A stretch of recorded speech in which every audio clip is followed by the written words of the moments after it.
인생에 절대 비겁하지 말라. 프랜시스 예이츠 브라운.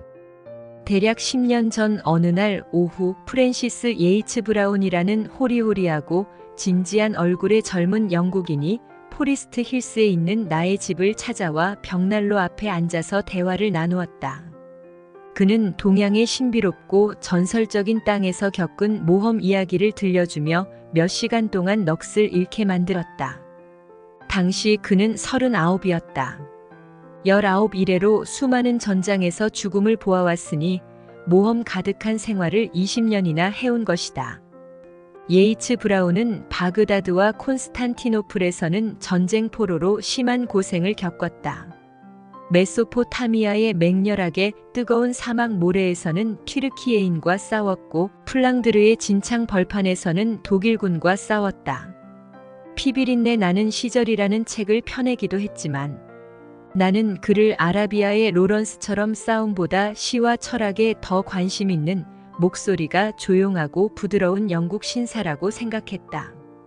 그는 20년 군인 생활을 했는데도 큰 돈이 없었고 자신의 미래가 어떻게 펼쳐질지 전혀 몰랐다. 크게 걱정하는 것 같지도 않았다. 그는 동양에 건너가 평온과 명상을 강조하는 동양 철학을 배웠고 신비주의와 요가의 사도가 되었다. 성자들 밑에서 공부했고 베단타 철학의 비밀을 쫓았다. 평범한 사람들과는 다른 삶이었다. 39년 동안 무척 다양한 삶을 살았다. 그날 오후 그가 내게 말해준 정신없이 바쁘게 살아온 삶의 경력을 나중에 책으로 펴냈는데 책 제목은 벵골 창기병의 삶이었다. 그 책은 1930년의 화제작으로 큰 성공을 거두었다. 또한 사람들을 매혹시키는 할리우드 영화로도 제작되었다. 하지만 전기에 토대를 둔 대다수 할리우드 영화들이 그런 것처럼 예이츠 브라운의 믿기 힘든 경력을 온전히 묘사한 것은 아니었다. 프랜시스 예이츠 브라운이 왕립 벵골 창기병단의 푸른색과 황금색의 근사한 제복과 터번형 모자를 입었을 때는 고작 19살이었다. 벵골 창기병단은 대영제국 산하의 자긍심 넘치고 위풍당당한 기병대였으며 선별된 집단으로 인도에 주재하는 영국군의 정예 연대였다. 그들의 봉급은 매달 2파운드 10실링으로 거의 없는 것이나 마찬가지였다. 게다가 말과 장비도 스스로 갖추어야 했다. 하지만 이 대담한 영국 청년들은 인도의 금전적 이득을 보자고 간 것이 아니었기에 기꺼이 복무했다. 그들은 청운의 뜻을 품고 영광을 얻기 위해 그곳에 갔고 일찍이 키치너와 찰스 고든 그리고 프랜시스 드레이크 경과 월터 롤리 경을 세상 끝까지 데려간 모험 정신으로 충만했다. 그들은 매일 새벽 5시에 일어나 총대가 더는 쥘 수 없을 정도로 태양이 뜨거워질 때까지 몇 시간 동안 훈련을 반복했다. 온도계가 그늘에서도 38도를 가리키는 날씨였지만 폴로 경기장에서 맹렬하게 움직이며 운동하는 것이 취미였다. 물론 더위를 견디지 못해 일사병으로 쓰러지거나 말라리아에 걸려 괴로움을 겪기도 했다.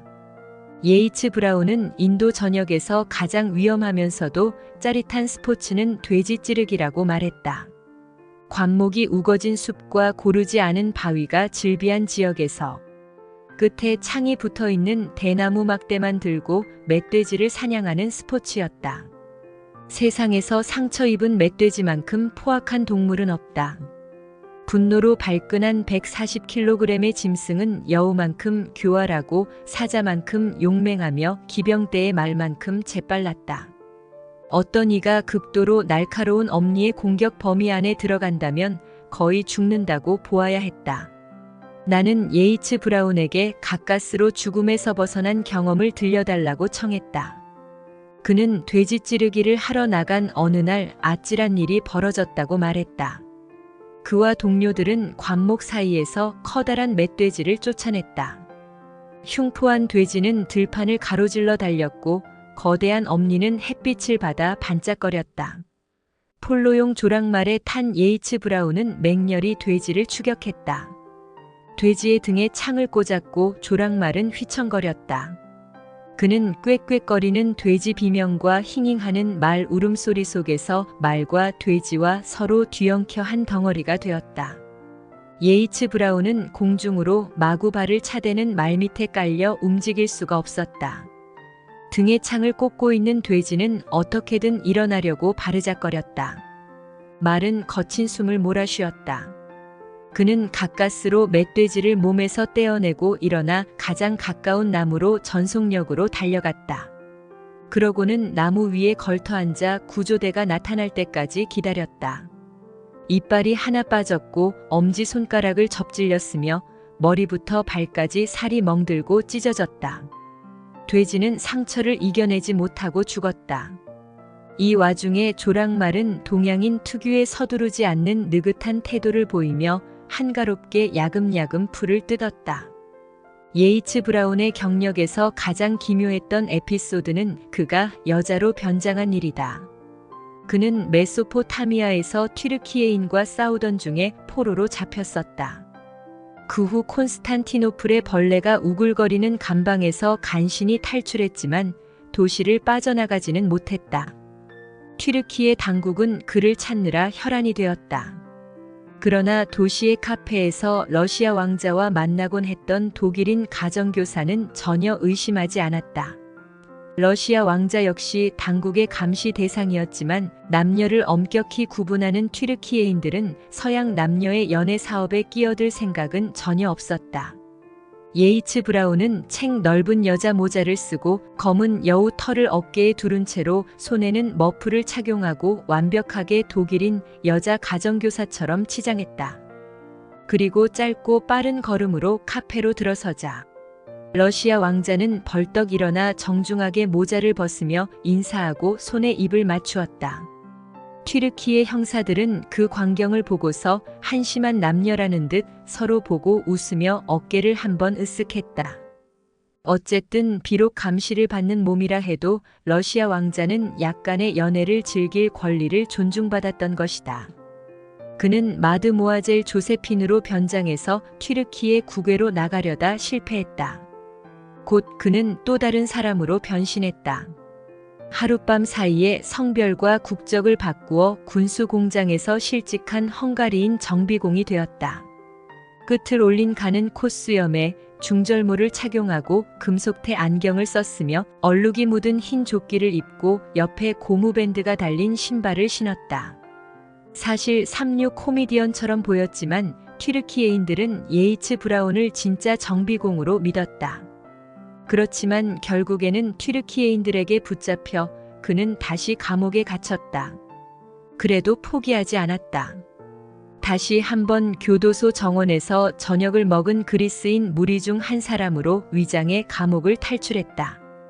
그는 그리스인들이 교도소를 나갈 때 함께 나갔고 감옥 밖의 거리를 살아있는 붓다만큼 차분하고 평온하게 걸어갔다. 나는 당시 전쟁에서 보았던 장면 중 가장 끔찍한 광경이 어떤 것인지 물었고 그는 이런 이야기를 들려주었다. 전쟁 포로가 되었을 때 튀르키예인은 그를 포로 수용소까지 320km를 강제로 걸어가게 했는데 걷는 도중에 그는 주민이 하나도 없는 마을을 보았다고 했다. 튀르키예군이 마을의 아르메니아 사람들을 전부 도살해서 황폐해진 것이었다. 죽음의 침묵은 마을 전체에 내려앉아 있었고 살아있는 생물이라고는 괴괴한 거리를 주춤주춤 걸어가는 몇 마리 개와 하늘에서 빙빙 도는 솔개들 뿐이었다고 했다. 인생 경영 포인트. 모험은 인생의 활력과 영감을 불어넣는 요소다. 모험의 원조는 호메로스의 오디세이아에 나오는 오디세우스로 그의 모험 정신을 테니스는 율리시스라는 시에서 아름답게 노래한 바 있다. 그러나 오디세우스의 모험을 죽음의 충동이라고 비하하면서 마치 이브에게 선악과를 따먹으라고 유혹하는 뱀의 사주나 다를 바 없다고 폄훼하는 사람도 있다.